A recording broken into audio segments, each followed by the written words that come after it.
Well, he bit my finger like this, and I pulled it out, and it like scraped down and like scarred It my like finger. Yeah. wheeled up like your skin, like Yeah. It was still, and he like ate it and looked me in the eyes and like, no, just kidding. your throat's next, bitch. Yeah. Hello, everyone, and welcome back.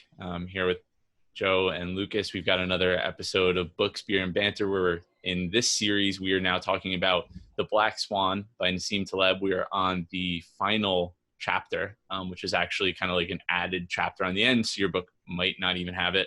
But we did like the end, which is 20 pages, and then this final chapter that he just kind of threw in there on some of the newer editions. And so that's what we're talking about today.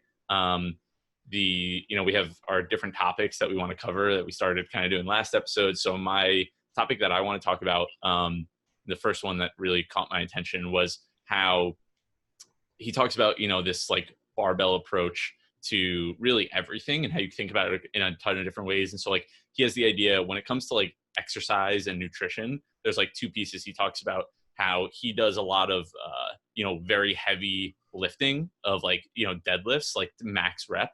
But then aside from that, he'll do a ton of walking. So it's like this very heavy, highly strenuous workout. And then on the other end of his workout regimen is just like doing a lot of walking around, like at a very casual pace. So it's kind of like that barbell approach, like doing it really hard, but not doing like really hard and then some like hit workout that's going to like wear you down. But so I thought that was really interesting. But there's another piece to it, which is how with nutrition, we kind of have this idea that, or we had this idea for a while that you should eat 3 meals a day, or like there was something that was popularized by someone that was like, you should eat 8 small meals throughout the day. And that's a great way to lose weight and be healthy or whatever. And what he's saying is that like, that's what we've thought for a while, but now we're learning that intermittent fasting and like eating a lot in one period of time and then just not eating at all for extended period of times is actually potentially better for your body, and it looks like it's actually better for you and your health. So just thinking about those ideas, like the interesting point there is how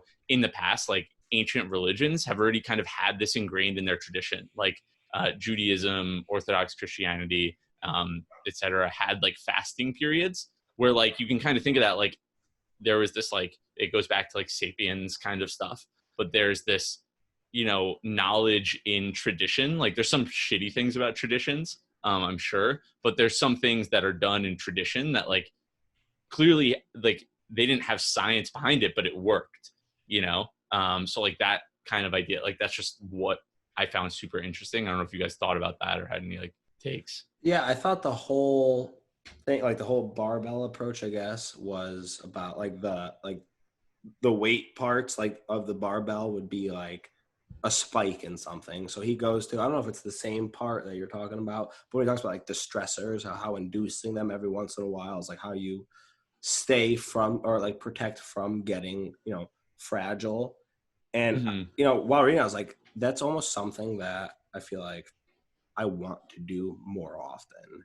It's like, I'm not going to say, like when I did that fucking water fast, like it wasn't like I was like, oh my God, like this was amazing, I want to do it like all the time. Like I'm not like saying it was like the best thing on fucking earth, about like throwing your body like a fucking curveball every once in a while and like keeping it on its toes, I feel like is like a great thing. So it's like, I think intermittent fasting is like almost just like a smaller version of something like that, where Yeah. it's like just a day by day type of thing, not as extreme as, like not eating for like a fucking week or whatever, but it's like very water fast.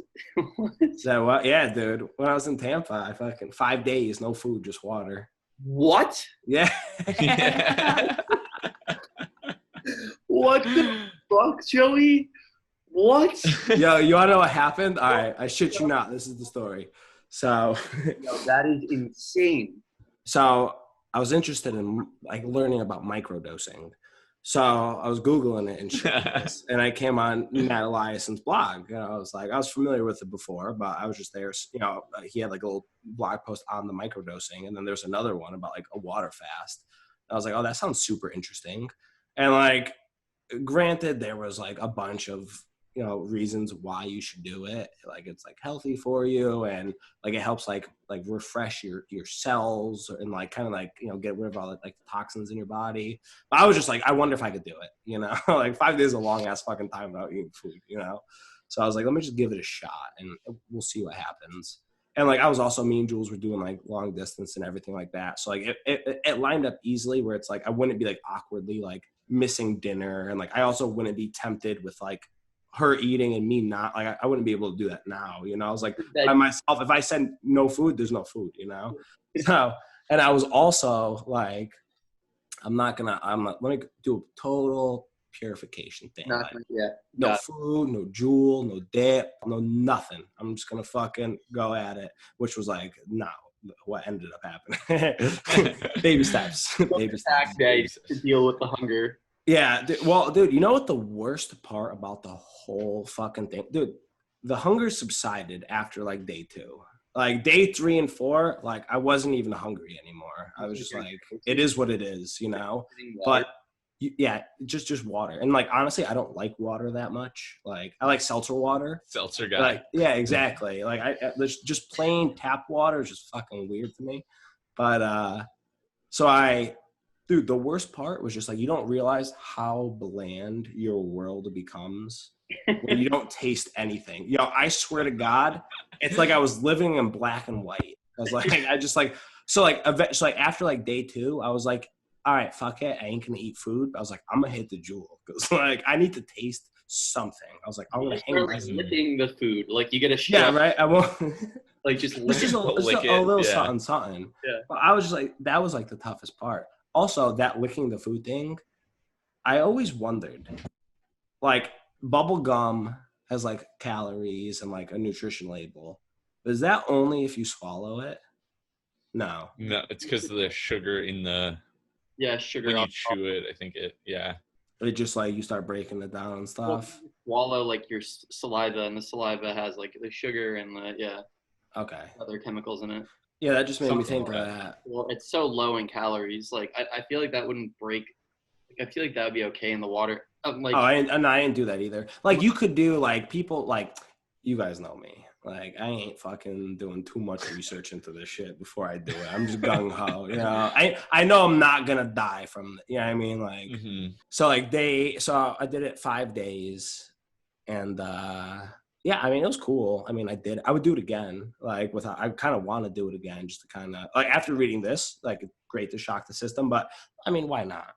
Just fucking throw it in there, switch things up a bit. But it was wild after on the 5th day when I started eating again, like a whole nother thing, like, oh, you got to be careful. You can't spike your insulin levels, like yada, yada, yada. I'm sure that's super valid points. I'm totally underplaying that. I'm like a motherfucker. Oreos in his face. Like, one of the extra jumbo Jersey Mike's fucking cheesesteaks. Yeah. Dude, so I was like semi good about it. I just had like softer foods. Like you're supposed to have like easily digestible foods, and like work your way back to it because your body's not used to processing like a bunch of shit. I think I ate like fucking chicken salad or some stuff like that. But like that was like the most extreme time I've ever felt. Like I ate a bite and I felt it in my stomach. And like I ate another bite and I felt it I felt my stomach get bigger and bigger. Like it had to be the size of a fucking walnut. You know what I mean? Like after 5 days. And I was like in the Publix parking lot because I was at work, and I was like, it's Friday, like I'm done, like, you know what I mean, like the weekend, I want to eat food on the weekend now, you know what I mean. I did it Monday to Friday. I was like, I can't believe you did it during the week when you had to work. Like I would be such a whiny bitch, like all fucking day, like tired and hungry, just like I wouldn't want to call people. Like doing sales, I'd be yelling at people, like right. Well, luckily I was a closer at that point. It kind of helped out a little bit, but I'm like, yo, don't book me any demos for this week, all right? I don't want to make any money. Trying this water thing, I don't need. Dude, my manager was fucking cracking up at it when I told him after the fact, because like I didn't want people, you don't know what people. I'm like, yo, hey, I'm not gonna eat food for 5 days, and people get like overly concerned and be like, oh, he's gonna faint, like everyone watch him. And I'm like, I don't want that on me, Yeah. Like after the fact, I'm like, yo, guess what? I didn't eat for 5 days. I didn't eat this whole week. Dude, there's something you said there though, like the whole idea about like coming out of a fast that I think is really relevant to like the point I brought up originally about the book. Like, would you think like in historic times, prehistoric time, like when you went 5 days without food and then you fucking killed something, like, do you think you would ease your way into it? Like, I feel like that just doesn't gorge. Yeah, you would gorge. You would eat as much as you possibly could. Like, if you came across, like, if you killed a buffalo or something, like, you would eat as much as you possibly could until you passed out. Yeah. Like, probably. And you had no way of preserving it. So the only way Yeah. to, like, the only thing you're keeping is what's in your stomach. So yeah, so they might go 5 days and then eat a shit ton one day and just eat as much as they possibly could, and then go another 3 days or something like that. Like, that's where that whole, like, you should come off of it easy, I'm sure, like, maybe has some merit to it, but, like, it doesn't seem like that would make sense, like, given our circumstance, like our evolution, like where we came from. Yeah. I think that shit's more of like the either being careful of like the extreme circumstance, or just being like optimizing for the best, like experience all around. Like, I think I had like 90% of like the same experience somebody would have doing it like the proper way, with like you could like supplement like vitamins and shit like that. But like, even going back to your point, it's like we didn't have vitamins back then. You know what I mean? It's like I'm not like, I wasn't depriving my body of just like the excess shit. I was like everything, like the vitamins, like that's part of it, like not like like if we're a caveman, like we're hunting, we're like it's fine, we didn't catch a deer today, we got fucking our multivitamins, like, we got the crushed up little bones that we could drink. But I mean, you gotta figure that like that type of stuff's good with you, and like even, and I feel like we know about that. It's just like maybe not like the extremes that we should. I mean, even like I feel like it's general weightlifting knowledge is that you should like switch it up to like shock your muscles. It's like do the same shit for weeks and months on end. Like, you're gonna plateau, but once you throw a different workout and like you become sore, it's like you never lifted again. So it's like I think we have that. I don't know if it's like an unspoken knowledge, just like generally within like health, within like the economy, we should like have shocks to help, rattle the cage almost. Well, it should be like little, like small, not like it's like how to extreme that other muscle that like, is getting ignored in those reps that you're doing every day. Well, I mean, dude, I feel this way like with, honestly, like my knee is like fucked up again, as I brought up, and like I've done like 7,000 squats this year, like I was doing like those workouts, and I was doing the opposite of a barbell approach. Like, that is literally being like the, distributed portfolio with having all my stocks and like the, having all of my money in stocks and thinking I'm like diversified kind of idea, instead of doing his like barbell approach. Like, Lucas, like what I'm talking about with these workouts, like fast, high reps, like challenging, but like doing that and only doing that is like not really like getting to the other end of the spectrum. It's very in the middle. It's like not strength training, it's not endurance training, but it's right in the middle. And I think like doing a ton of reps, I think just like has the potential to like wear you down. Doing a ton of reps underweight has the potential. It's like CrossFit. Like, a lot of people get hurt doing CrossFit. Like, Joey, you got injured and like fucked up your shoulder or something like that? That wasn't during CrossFit, dude. Okay. But like in general, like a lot, like in CrossFit, like no offense to people doing CrossFit, but like people that do CrossFit get injured a lot. Like, it's, it's not really like you're doing this like high stress thing and then this like very like easy thing. You're doing a combination of the two. Like, you're right in the middle, which is where like you're kind of wearing yourself down. Yeah. Well, I feel like if anything, it lands more towards it's like a consistent, difficult thing. I think a big problem with CrossFit is that like, I'm sure it's not like over time. I don't think it's the workouts. I think it's not doing the workouts properly. And like, it just so happens that only 5% of the people that go to any given CrossFit gym could do the workouts properly. Like, I'm, like after a year and a half of going, like I couldn't even do them properly. So it's like, you got to be like a dude that's like going to like the fucking CrossFit games. I feel like to not be as highly susceptible as to being injured. Cause like, dude, you're asking like a normal everyday person to do like a fucking snatch. It's like, that's not a normal thing, No. Like a deadlift I can agree with, because like you're gonna have to pick up heavy shit off the ground, but then throwing it above your head and catching it and then squatting down and getting back up, Like, that's just asking for it. Well, I think it's the difference between doing one deadlift at heavy weight where you're just like picking it up one time and putting it down, like the load on your body, like you're getting the maximum amount of like muscle load with the least amount of like grinding on your joints and shit, you know, whereas with CrossFit, like you're grinding all, like you're throwing the weight around, like doing a ton of reps. And like, it does, like the more you do it, like moving your joints back and forth, like it does wear them down, like under pressure, like that can impact your joints like over time. You know what I mean? Like in a very different way than just doing one like hard rep, I feel like, or doing like light walks. Like if you're doing like just going for a walk, like it's not going to hurt your knees like running, you know?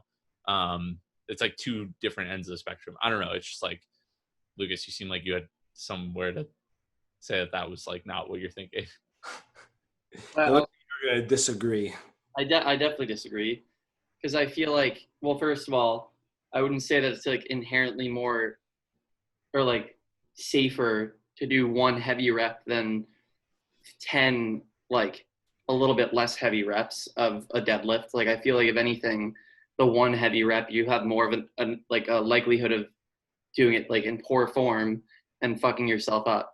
But I also think that you're, at least the way that I understood the whole barbell thing, is our workouts could fit in that whole barbell approach, that what you are doing is like I don't think that like HIIT workouts fall in the middle. I feel like a HIIT workout falls, like you're still fulfilling those two sides if you're like, you know, going on walks and like doing a HIIT workout.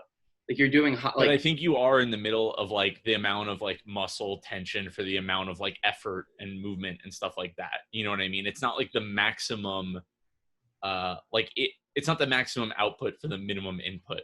You know what I mean? But I also think, sure, but I also thought of it like a little bit differently, in the sense of, if like a 30-minute HIIT workout, I feel like is going to be so much more shocking to the body than if I were to go to the gym and do 30 minutes of like working on the bench and just doing like, you know, a bench press and like trying to go for a max and taking like 3 minutes between my reps or between my sets. Like I feel like the 30-minute would be like way more of a shock and way more of like the extreme than like the heavy weight. I feel like we're just talking about like, no, yeah, it's definitely, and I mean like none of us really know about everything. Like and I mean there's no like exact thing. It's not like this is and this isn't. I guess it's like you have to kind of like think through it yourself. Coming from somebody who did both the CrossFit and like the extremely heavy lifting on one side, I could tell you you're probably going to get injured in both of them pretty equally. Well, you were also doing like extremely heavy and a lot of reps. You were doing a lot of very heavy reps. Because it's like, give or take, it's like, yeah, exactly. Like if you do like 6 sets of 550-pound deadlifts, like even though that's not like CrossFit, it's like you're probably going to get injured. But then it's like, is it because your form probably wears down? Given like, is it the motion? Is it like the act of that's hurting you, or is it that your form's degrading and that by your 5th or 6th rep you're like hunched over, scared cat, fucking jerking it? You know I think that's definitely part of it. Like because like for one rep you could do it well, no matter how heavy it is. Like you could focus for one rep on doing it well. Like dude, when I get to like rep 5 on doing pull-ups when I'm tired, I'm like cranking my shoulders everywhere, like getting myself up, and I'm like, I don't even care. And then I'm like, oh, I should use proper form. And I'm like, oh yeah, I'll remember next time. And I don't, you know, like. But it's interesting because like on the reverse side with like CrossFit, it's usually so much more reps. You know what I mean? But like the reason, like a lot of times, like the most common thing is like somebody will make fun of like a kipping pull up. That was my thought. It's like it's not a pull up. And like it's not a traditional pull up. It's like guaranteed. Mm-hmm. Like 10 strict pull ups are significantly harder than 10 kipping pull ups. Like nobody compares them. It's like 10 strict pull-ups or 50 kipping pull-ups. You know what I mean? And it's like with CrossFit, it's a big part of it is about just like efficiency, you know, whereas with weightlifting or like traditional bodybuilding, it's like if you're going for like a 1 rep max, like you're not being efficient. You're spending your whole load on one shot, you know? So like you don't have to worry about that, which like makes me think that at least with the CrossFit, your odds of, if you're doing it 100% right, and like, well, I guess if you're doing 100% right in both regards, you shouldn't get injured. But if you're doing it, you know, to the same degree of right, like you're probably more likely to get injured. Well, like honestly, I mean, than you are doing the CrossFit stuff. Yeah, I think that the rep count makes a big impact because, like, dude, I mean, when I was doing like exercise science stuff, you learn that most like sports injuries are a result of wear and tear. Like when you see people get injured in sports, like sometimes there's the crazy like snap of a leg or like they twist their whole knee around and like obviously they got hurt. But a lot of times when people pull hamstrings, like they're just running, you know, and like and their hamstring pulls. It's like that's not like in that moment they stepped weird. Like they were running. They were just running at full speed. And it's like they've worn that like that down over time. So like your muscles get worn. And then like at a certain point, it's just like you get a tear or something like that, or you pull it, whatever it is. But like most sports injuries are a result of like a long period of time, like wear and tear. So I feel like the rep amount comes into like, you know, what is efficient? You know, is it like doing all those reps? Is it actually efficient? Or is it like you're sacrificing some form and maybe just doing the pull-ups is actually the more like efficient depending on your goals, you know? Yeah, I don't know. Like just the idea of like the stressors in general, though, I think is like a great concept to like introduce. Like even in the terms of like, not like learning, but like, I feel like I haven't been like mentally challenged in like well, that sounds horrible, but like I feel like I haven't been like challenged mentally in like a long time. Like I haven't like, obviously I think, yeah, well, I knew exactly what you meant, but I didn't think it was a bad way. Haven't been mentally challenged in a while. Yeah. But no, I feel you know what I'm saying? Like, when's the last time you came across something you couldn't figure out or like significantly struggled to find like a definitive answer? And like maybe like shit's not like that in the real world outside of like you know, like math. Like, and that's probably not the best example, but like I just feel like I can't remember the last time I had like, I don't want to say think, but like exert like strenuous amounts of like mental fucking effort to like figure out like trying to learn how to code. Yeah, but that's what I'm saying. That's the last time, like when I was like really that's what I'm deep saying. with You it, probably, like that was hard. Yeah, dude. That's meant like even like the CXL course, like it wasn't hard.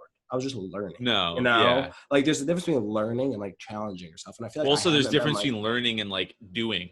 Yeah, like having to do it and like be like, okay, like, you know, some of the stuff like the CXL stuff, it's like, oh, if you have to actually go and implement that stuff and you're like, oh God, now I have to like actually like come up with the idea. Like, you know, it's like, it's just totally different. Like with the programming stuff, it's like, you can't really read about, you have to like do it, you know? So it was like, oh, like here's a challenge, try and do that. And it's like, oh my God, this took me an hour, you know, like when I first like did that, when I left TriFin, like, there were some little like exercises that would take an hour to like figure out. And it was like hard. I haven't done anything like that in a while though. Yeah. But I think subjecting yourself to that is like a great thing. Like these type of like abstract problems where you really got to use your noodle to figure them out. I don't know. Like maybe I'll pick up fucking Sudoku or something. Well, it's interesting because like a lot of like consulting jobs, your interviews are cases, right? So like they'll give you a case and you have to like describe your thought process during the interview and like come to an answer. And like a case could be like, how many windows are in New York City? Like, yeah. How do you like, what do you do to break down the thought there? Like, what do you do to break down the numbers? And like, there's no, how many blocks are there? You have to like try and come up with some idea of like how like how does your brain process data, and like how do you think in like difficult terms, and like shit like that. And like that's exactly what I was thinking about when you were saying like not being challenged. And like that's like, you know, some people's jobs are like that. It's just like abstract large questions that you have data that exists. Like even in like for the New York City thing, like even if you don't know New York that well, you can still like start to throw numbers around, be like even if it's wrong, you can be like, oh, New York City is like 200 blocks, right? And then it's like 10 avenues. So there's 2,000 streets of buildings, blah, blah, blah. But it's the same thing with like in a consulting job and I hate the term consulting job, but like in certain jobs, it's like you're just throwing like abstract shit at you with certain data and you just kind of have to like throw it together. But yeah, I feel the same way, dude. I feel like I'm not challenged like at all. And like even those questions, I mean, like those are good questions. Like I feel like this, and like just thinking about it because I'm in that position now, I feel like if somebody asked me on an interview, like, what's your biggest strength? I'd be like, really? We're still asking that question? Like, you know what I mean? Like, I totally would want a question like that. You know what I mean? Like something that like just show me how you think.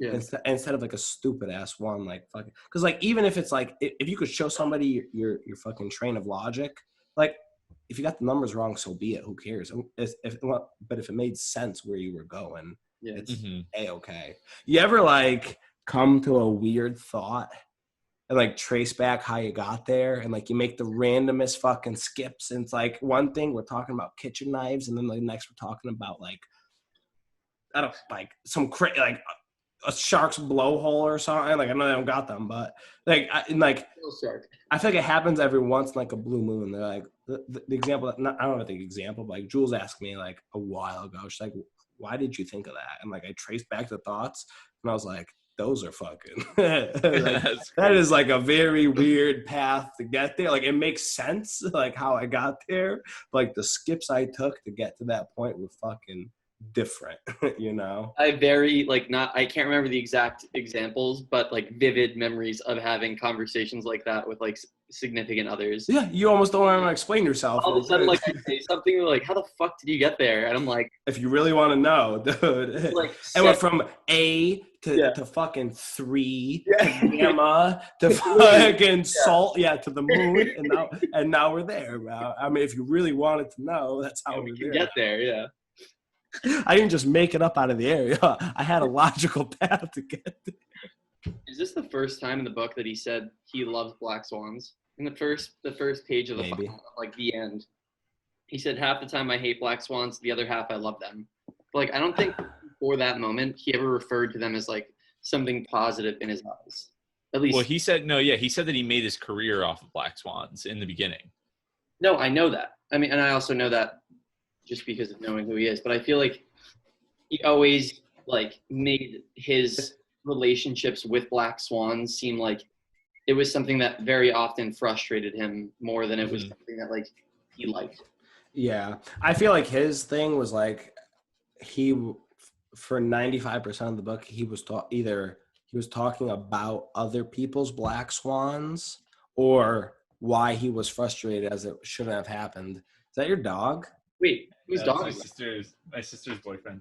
I was gonna say it's not a Shiba or a fucking husky. I know. You got a third one? He's just not telling us. Dog in the house? Well, he bit my finger like this, and I pulled it out, and it like scraped down and like scarred. It like wheeled up like your skin. Like, It was still, and he like ate it and looked me in the eyes. And, like, no, just kidding. Your throat's next, bitch. yeah. No, he hated me for like a while, but now he loves me. People love me, wagging his tail. I'm the friendly dog. He's on your shit and walks away. But yeah. How did we get to that thought? Exactly. I don't know. All right, where were we? Whose turn is it? Whose topic? We're already like, what are we already? 40 minutes in, and we've covered one and not even one. It's funny. Yeah, right. Well, honestly, I usually cut like a lot of like the riffraff off. Yeah. Like most of it's all. It's like, dude, how are you cutting the riffraff off? We get on some very off fucking. Well, dude, I mean, I know, but like sometimes there's like weird like. Well, you want to do it? You want to do it? You want to do it? No, do it however you want. No. Let me see how you would do it, and then I'll know for next time. Maybe if you do it so good, you'll just do it from now on. How's that sound? Fucking asshole. There's just one. Fucking scumbag. Get out of here. I feel like this isn't going to be the barking directions and not fucking doesn't do a single thing besides show up and read the goddamn book. And he's starting to talk to us about how it should be edited. How do you know how it should be? You haven't listened to a single episode. You haven't edited a single episode. You haven't done a fucking thing. No, fuck you, Shane. Get out of here. Exit the call right now, okay? Not only that, we have to deal with this shitty internet most of the time. Yeah. Oh, you are only negatives. You contribute nothing. Well, my presence is a present. Yeah. Okay. ASAP Rocky. Are you gonna keep this in? Huh? Are you gonna take this out? There's this. Only shit to embarrass you, bro. All this shit that embarrasses me and Lucas, dude. Only your shit stays in. So he, All right. in that What? same What do you want to say? thing that I was talking about, there is a little passage saying, I worry far more about the promising stock market, particularly the safe blue chip stocks, than I do speculative ventures.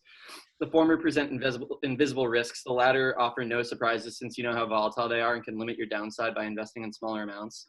And something that had like brought up, and because I've been actively watching Tesla just go higher and higher and higher and higher. What's it at right now? 2,200.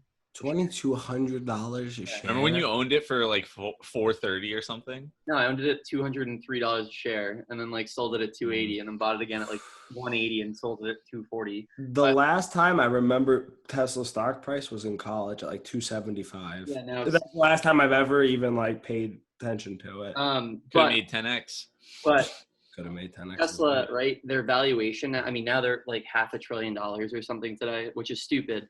But That makes no sense. they put out 370,000 cars last year, right? Volkswagen and Toyota combined put out 20 million, and their like valuation combined isn't even like half of Tesla's. Like it's just shit like that where like I feel like Taleb's argument of the invisible risks, and like obviously like that's just also talking about like hype and shit, but like there is so much more into like understanding the way that things are priced, and I feel like I fully understand when he says like why he kind of avoids the whole blue chip thing, because like shady shit happens in those companies, and like we talked about this last time or a couple times ago that like Tesla, to show profits for the fourth quarter in a row, sold those like green shares. The credits. Yeah, and like it's shit like that. Like those are like yes, it's public, but at the same time it's like if I see that Tesla posted positive earnings 4 times in a row, like I'm not looking much more into that if I'm a casual investor. And it's like the shit like that that ends up, you know, we're talking on like a whole systemic level that causes opportunity for black swans and for these like crazy swings. And I feel like that's why like it does make sense why he kind of doesn't believe in like what is like a safe stock. I don't know. But I wonder, it's like, yeah, I mean, stock market, like where do those beliefs exist? Is it the same thing that like we all buy into 3 meals a day and we should be eating all the time? Like, is that like the same type of thing of like, there's a risk in that we're all bought into, and like we're making fun of the people on the sideline, like in the startups doing like OMAD, like 1 meal a day, even though that's like actually healthier for you. And like, it's just, yeah, it's interesting. I wonder like outside of, you know, like where else this comes into play that we don't even think about. Careers, these arbitrary stock market, rules food that like don't really make a difference. Yeah. Well, I think careers is like, I mean, everybody thinks like, I mean, dude, like having a standard like salaried career is supposed to be the safe route, but at the same time, if you're 60 years old and you have 5 years to retire and you get laid off and like you can't get a new job, then you have to start dipping into your savings for retirement, and then all of a sudden within 5 years, like you haven't been able to get a job, but like your whole retirement plan is like kind of blown up. And like that happens to a lot of people, that like you get kind of laid off like just too early. It's hard to find a new job, or your whole industry goes under. Like if you become a, you know, I don't know, if you this is obviously a bad example, but like a miner, like a coal miner or something like that, and that's what you do. Was in my head. I don't know why That's the fact that that's so weird. That's the And it's weirdest like thing to both think of at the same time. Yeah. Well, I just thought of things that are like irrelevant now. Coal miner are the 2 words that were in my head. Yeah. What the fuck? So yeah, like that path. Whereas like, I don't know, do it for yourself is like is obviously way more risky.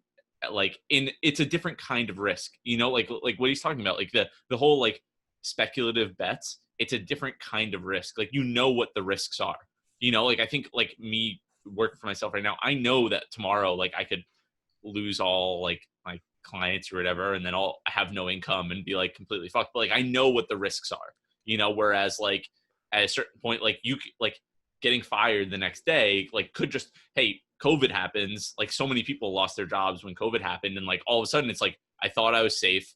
Then I got fired because of COVID, and like have no plan of how to like kind of like work on my feet. Which I feel like, I don't know, that's one area where I feel like this comes up a lot. No, that's super accurate. Like in the sense of like, yeah, like I have a steady income, but like at the same time, who knows, like one day, like my company just be like, oh yeah, Lucas, we don't find value in him, gone. Whereas like you understand the inherent risk of your doing.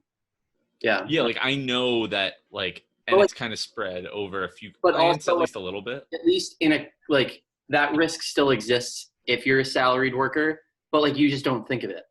And it Yeah, yeah, it's those invisible hidden risks. Well, Yeah. the same thing. I feel like both parties, like an independent worker and then a salaried worker for a big company, both have to worry about unemployment. It's just one's more in your face for the independent Yeah. worker, where you have to be like, I always have to worry about it. So you're a little bit more aware of your situation compared to somebody who's kind of on that, corporate hamster wheel where it's like, they're the turkey, it's been 5 years, like it's been 10 years, it's been 15 years, like these lifers, like nothing's gonna happen to me. Yeah. And then something does. Whereas somebody like you, Shane, I'm not saying you like this, but I know you are. But it's just like, you could have no work tomorrow. Like that is something that as like a fully independent fucking worker like yourself, like you have to worry about on a day-to-day basis. And then So it's also like it makes me like prevalent. I have to like dude, I mean this has Prevalent. happened before. Like, I had weeks, months or whatever, like at time where it was just like, hey, there's just nothing. And it's like, so, but knowing that that's a risk, I'm like, okay, like I can't spend like above my mean, I have to like live well within my means and like save, knowing that like, hey, I could have no clients tomorrow, you know what I mean? And like, and then try and plan around how I can avoid that. But like, I kind of have to like live within my means. Otherwise, like if I don't, it's really going to blow up in my face. Yeah. If I lose, I feel like that's like the complete, like one of the like major arcs in this Black Swan story is that it's like you like lacking that awareness, which like yours in your case is like a personal awareness, but like lacking like that, if that lack of awareness came from like misinterpretation of bad information, thinking it was good information, like it's both on the same page, but it's going to lead to a disastrous fucking end, Yeah. So it's like, or a rounding error, for some, crazy. Exactly. You know what I mean? It's like those types of things are going to lead to something catastrophic. So it's like, especially for somebody who's not I don't want to say not looking out for them, because that's like the premise of the book is like, we can't really see them.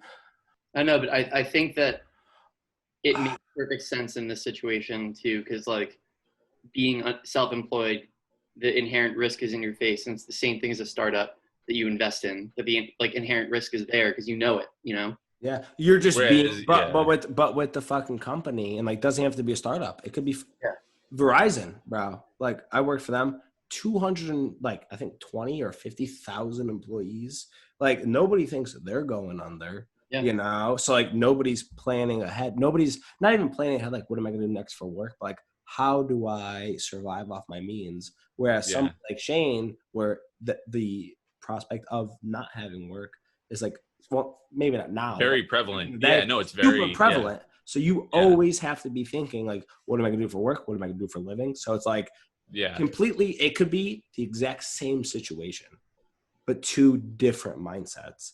And for some people, that's going to work out. The Verizon person, that's going to work out for some people. They're not going to get fired and everything's going to go great. Depending on what timeline you're in, That's also, because some people it's not going to work out. That's also like someone that just gets lucky that the Black Swan doesn't affect, like that. They're They just got, and then they say they're the ones who give you the advice that this is the safe path. You know what I mean? Because they got lucky. Like, Why would we like for the country if it's never happened before? And it's like, that's why, I mean, you brought back like, why are we in these kind of like, I think you said before, like, why are we in these like 3 meals a day kind of habits? I think it's like that, like it works for a lot of people, like, let's say like the career path, like it works for a lot of people, and the people that it doesn't work for, like you don't really hear about, so it's like, it works for most people until like the other people end up blowing up. Kind of like investing in Fortune 500 companies. Like it works for a while until it blows up, and then people are like, oh, we couldn't, like he talked, like all the things he talked about, like, oh, we could have never seen it coming. And they make excuses. And we went through like all the different excuses people make. Like we could have never seen it coming. Like it's still a good strategy, and just go back to it. And then 10 years later, it happens again with different people because those people have retired or something like that. And like nothing ever changes. Yeah, he talks a lot about in this section what you, Shane, talked about last call. I think it was last call with like corporations and why they are so susceptible to black swans, and like specifically tying like incentive bonuses to like performance, like why that's a huge thing. And he talks about like the mergers and acquisitions part, where he's like it seems like a good thing, and like historically it hasn't been a good thing, but the people who win out on these are the peoples whose bonuses are tied to it. So like that's why they continue to keep on happening, is that shit. But it's like that people benefit from like these disasters. Yeah. I wonder if these like these CEOs and like execs and stuff, if they like low key know, if they're Have you seen The Big Short? Nah. Mad good movie. I have, really good movie. I know. I've seen like clips on YouTube. There's just one. There's just also one, super relevant. There's one good scene where they decide to do like their own, due diligence, and they fly down to Florida to meet up with these two like real estate guys who are like selling houses to strippers. And it's like these two douchey guys, and like I know that scene. Yeah, but it's like that's the exact example. Like I don't think those two people had any idea that they're adding to like the housing. Yeah, they're causing it, not adding to it. Yeah. They're the cause. They're not them two specifically, but everybody like them selling these fucking what was it, like $1 million houses to people with like no down payment, no fucking anything, like high risk mortgages. They're like, yeah, that's fine, just get it all. Yeah. No, it's nuts. And then like so shit like that. It's like a lot of the actors in these processes have no idea. But I think at like the very top level, there are people who know like the system is broken in that sense and like aren't doing anything about it. Yeah, they're like YOLO. I won't have to deal with it. It's somebody else's problem. It's the next CEOs or the second CEOs after that fucking issue. Yeah, it's also in the same movie.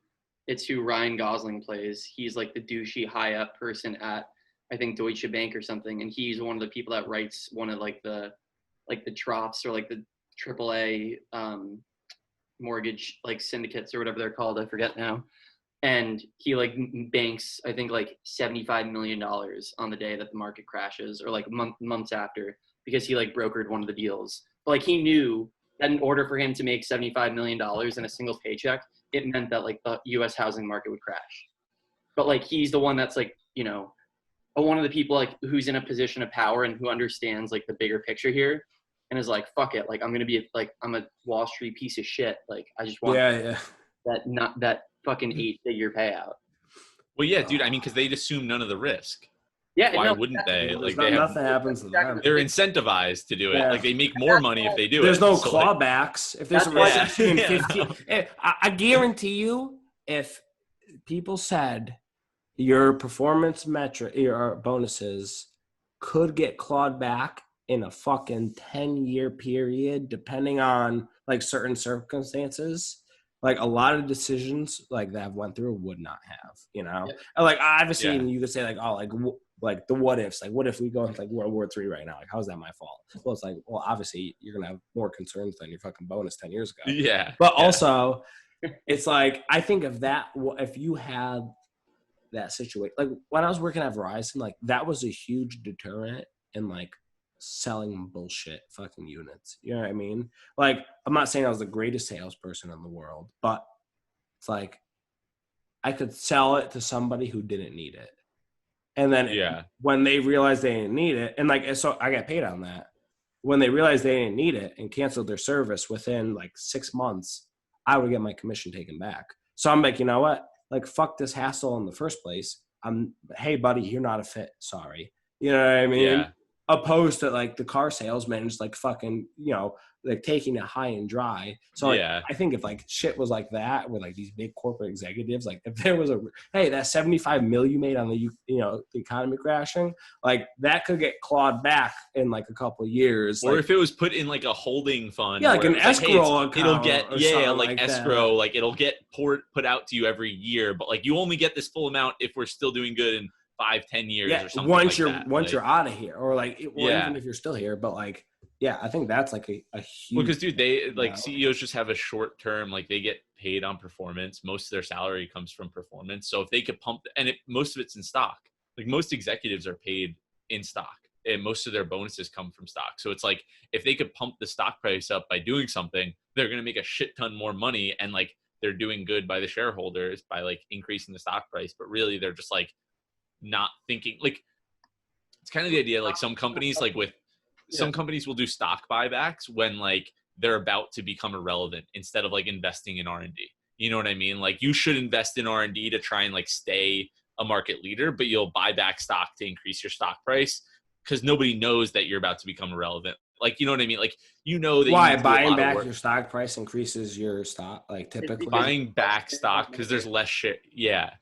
So it ends up, like it automatically does, or like the people, like the market thinks that like, oh, you're buying back your shares because you think you're super I valuable. think it automatically does, and then it's also because the way that a company is valued is it's the amount Per of share. shares exist outside of what the company owns. Yeah, it's outstanding shares, and an outstanding share is like those open. Okay. So when they do buybacks, yeah.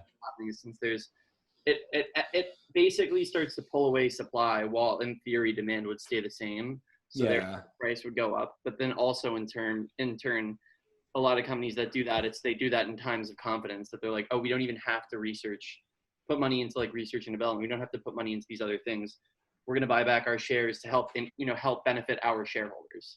Yeah. Well, it's also why people are pissed at companies like Delta and stuff like that with, COVID. It's like nobody saves any money because the incentive is just to buy back stock. So nobody has any savings. So it's like, hey, instead of buying back all this stock over the last 10 years, you could have saved your profits for a rainy day. Like you're supposed to, like you should go out of business if you fucking don't, if like you should go under, like you shouldn't get bailed out. Like you didn't save money. Like nobody, this wasn't like people have arguments against that obviously, but like there's something to that of like, if you keep, essentially propping up companies that are supposed to fail, like they're never going to change their practices. They're just going to keep, like, why would they start saving money now? They're like, we're just going to get bailed out again. And the CEO is going to get a big bonus for getting a bailout. Like, well, one of the things I was like going to talk about was one of the section when he talks about Mother Nature's like redundancies and why it's like, from what I got out of it, it's like a natural thing. And like, I guess it goes like against the grain of us. So like, I guess like the 3 redundancies were, and like, I don't think I fully understand what a redundancy was because I thought it was like just like a repeat of something, which like I get for the first one. He was just saying it's like a defensive one. So like we have like, for example, 2 eyeballs or 2 lungs or 2 kidneys, just so in case something happens to one, then we could still use the other. But the other ones I wasn't quite, I mean, they made sense to me, but I didn't get why they were redundancy. So like Mother Nature doesn't like when things get too big. Like, how is that? What is that redundant on? Like, I guess I just don't completely understand the word. I guess redundancy. redundancy is like, all right. So who was it that the guy that told you this? The guy, the UT guy who was like the suspenders Pierce and Brosnan? the belt. No, that's the guy who plays James Bond. No, yeah. What He was like, look, if you want to be like, you should always build with like redundancy. Like you should wear suspenders and a belt or something. Yeah, I know. It might look stupid, but your pants will never fall down. Yeah. Like at a UT entrepreneurs meeting or something. The dude that invented the prepaid Visa card. Benson. Reisman. Yeah. Benson. That guy. Benson I get that. Reisman. That's redundant. Wearing a belt and suspenders is redundant. But like, how is being too big being redundant? And I'm not saying I disagree with the point. I don't understand. Or like the last one is like Mother Nature doesn't like us being too connected. Like, how is that redundant? Like, what's redundant about that? I don't get that. I just didn't get the wording, which was like the craziest thing. I don't know. Like, I hope, like, do you guys not either? That'd make me feel really good. What page was it? Honestly. It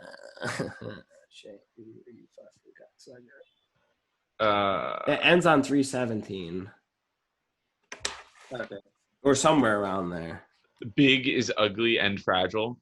Yeah. And it's right before that. So it's that's the second rule.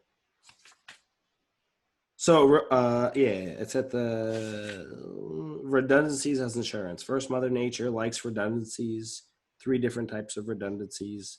The first, the simplest to understand, is whatever the defensive one, the insurance type of redundancy that allows you to survive. Because of the difficulty of the systems, like as something gets too big in Mother Nature, it gets too like complex, and then in its complexities, it becomes too fragile. And I think it's the same thing. But again, that makes sense. No, that completely makes sense to me. The word redundancy fucks me up there, though. Yeah, I don't understand.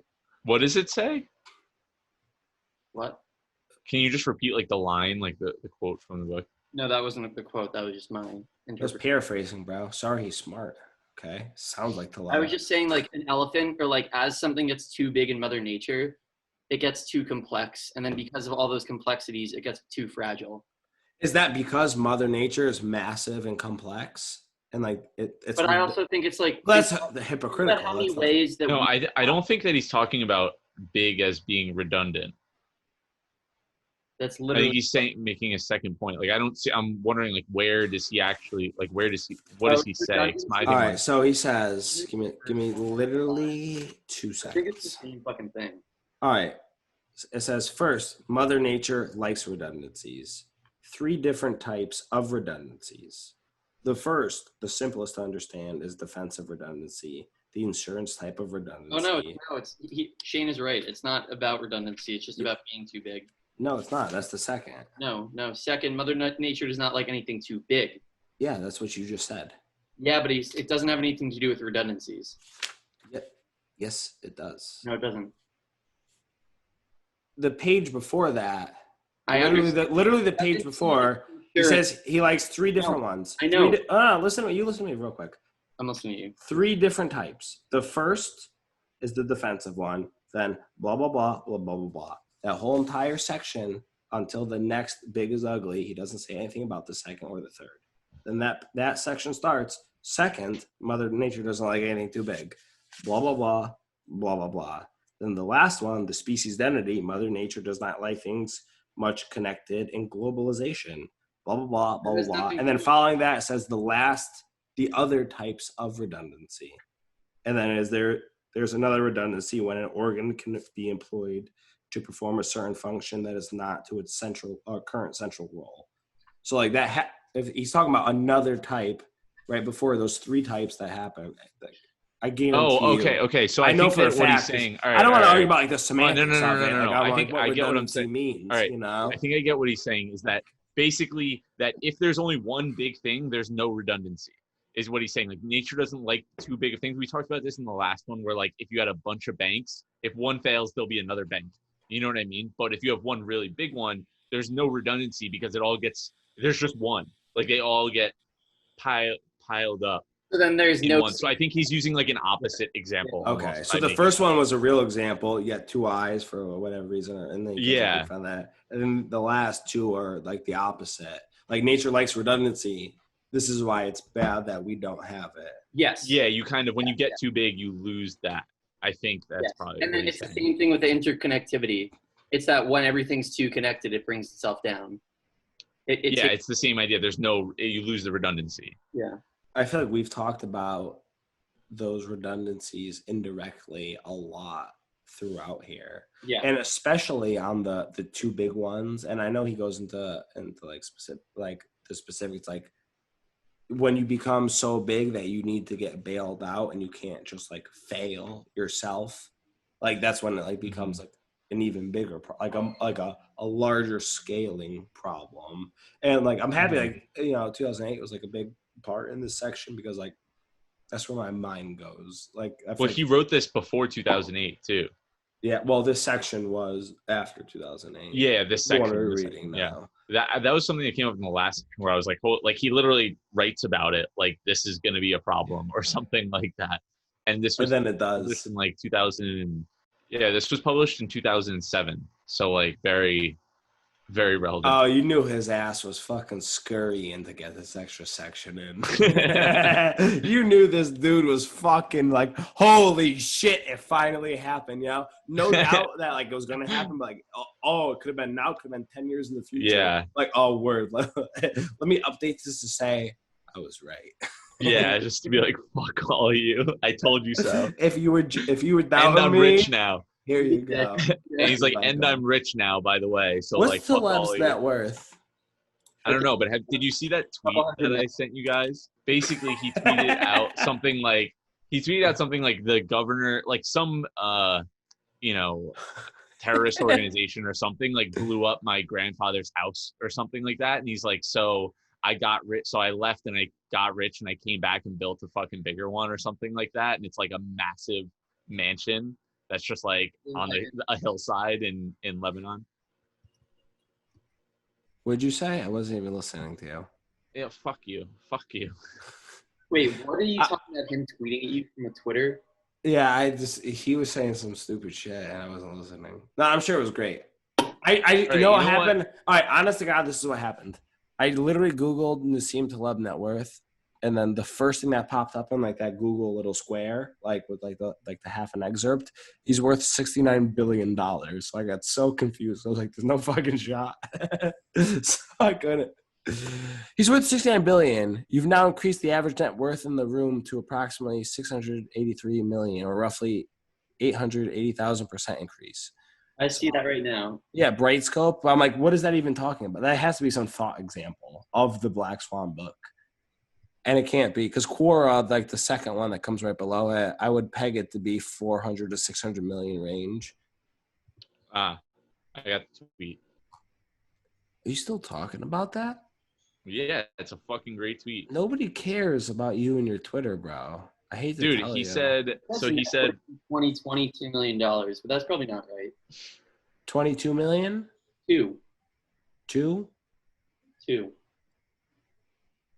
This is a weird website. I don't want to say that sounds not like a lot because like I don't have $2 million, but the website, wealthypersons.com.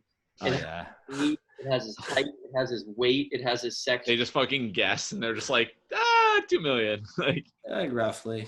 Anything for the clicks. All right, I just texted it to you assholes. If we didn't care about it the first time, why do you think we would care about it now? I'm fucking ending this call. Goodbye. Open it up and read it for a fucking Oh, it's about the house. Yeah, we've seen this back in the day. Getting rich is the best revenge. Said my way of saying fuck you. Yeah, it's a good one. Thanks, Lucas. Fuck you, Joey.